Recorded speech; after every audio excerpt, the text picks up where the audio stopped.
Hey guys, and welcome back to the Ramble. I am your humble host, Moreology. This time, brooding. And this is praying for rain. We who sit and pray for rain must pray much more, must pray harder than before. We must pray for a great, rabid, torrential, awe-inspiring, gushing rain to wash away all this filth, to clean the streets and pavements of this trash, to purge the giant buildings of its stockpile of piss and shit. We who sit and pray for rain must gather our belongings and our wits, must gather our electric truths, our values, our principles and our ideals, and take to the rooftops and the mountain tops to shout and sing to our heart's content the termite truth of this dreary, drudging drought. We who sit and pray for rain must tell the truth, that the face of the sun is a phony fantasy, an all-engulfing cataclysmic flow of dark light energy purporting to enlighten and to brighten all that is and was and ever shall be, a dream that came and went and never was nothing but a lie. We who sit and pray for rain have seen and have bore witness to the truth, terrible as the truth may be, that all we were presented with as facts subtracted from beliefs were revisionist at best and lies at worst, a horrible stream of unconscionable tales, of finger-pointing, and of male-bashing. We, who sit and pray for rain, have seen the blame and then been blamed by state-funded obscurantists paid to mimic travesties in boardrooms boarded up by blame and shame and then neglect. A single lightbulb shrieking, repeating mangled facts with a hacking cough and a tyrant's grin. We, who sit and pray for rain, have been abused, have been neglected and misused, or simply seen the rain pour everywhere but here, have seen the drought come from the sun that shone like glittering jewels above a silent sea of salt, of serpents, and of suicide.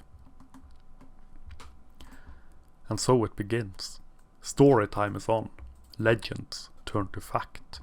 Mad mistakes of muddled myth turns truthful sacred service for mongrel opportunists roaming the streets before the rain, in the drought, the hazy heat from the sun that shines and sinks like simmering water left to putrefy beneath the ground where rivers flow and glow like stains of silence.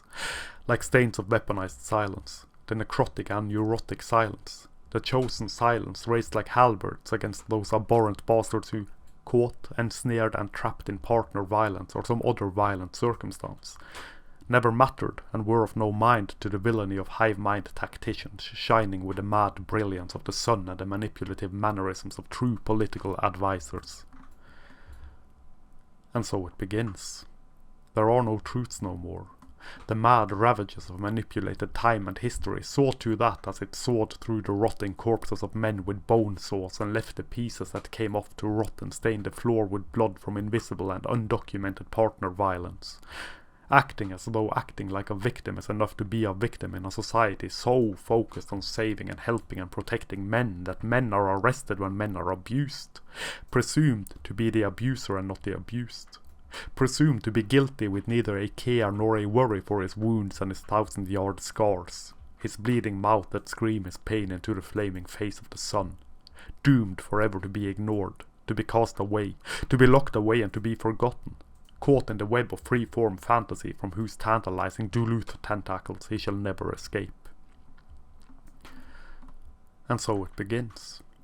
The end is coming for him. Trail of tragedies follow as his pain is swallowed from the lack of hope and the lack of help and of support. The power and control wheel that show all manner of intimate partner violence to be a product of patriarchal gender norms that help the guys and hurt the gals. That proves, apparently without a doubt, that domestic violence is nothing but men's violence towards women, such as it is, was, ever shall be when seen through the rectal cavity eyes of the tried and true formula of lies and twisted slander, of girly gossip turned governmental regulation. Aye, 'tis naught but men's dominance over women, see, which causes all this violence, see, and truth be told and blasted old, but never will I see, as long as I hold breath, a man be told he shall be supported when he is a victim, for he is, in fact, the perpetrator.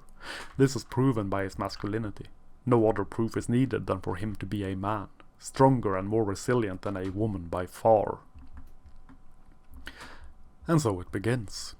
His silence as he realizes him being a victim of violence causes no distress for anyone but him.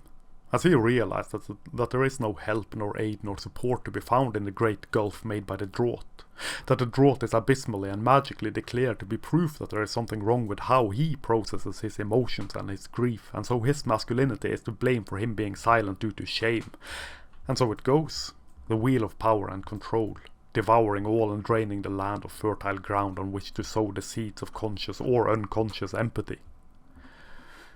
And so it begins. Clear-cut case of victim blaming if ever there was one to be seen and shown for what it is. His silence comes from not being believed nor supported, comes from societal shame and fragments of myth and legend spun and spun around the thimble and the thorn until it became truth unquestioned. His blame is his own, his shame is his own due to his masculinity. His masculinity is the cause for his violence, and the reason he is not to be believed when being a victim of violence, causing him to shut down and withdraw into silence. This silence then turned to fireproof proof that his masculinity is the problem due to his silence regarding the violence, which was said to be his fault and caused by his masculinity, which is also the reason for his silence, despite the state-funded insistence that he is to blame for the violence enacted upon him which caused the fucking silence to begin with. All due to patriarchal gender norms upheld by those who supposedly fight the patriarchal gender norms. Were one so inclined, and were one in fact praying for rain, one would most likely see that patriarchal gender norms does not factor into it at all. In fact, one could boldly make the claim that gynocentrism is the root of it all, and feminism its fragile fan waver, purportedly and reportedly fighting it with the one hand, whilst at the same time and with the same stroke maintaining it and keeping it real and true through implementations of laws and rules and regulations meant to make it so that a man shall not be believed when he is abused by a woman. And so it begins. The patriarchal gender norms claim to be the reason for it all is oddly held up and celebrated by those who are supposedly fighting against it with all the might and fury of a freedom fighter fighting farts with a gynecologist's sword.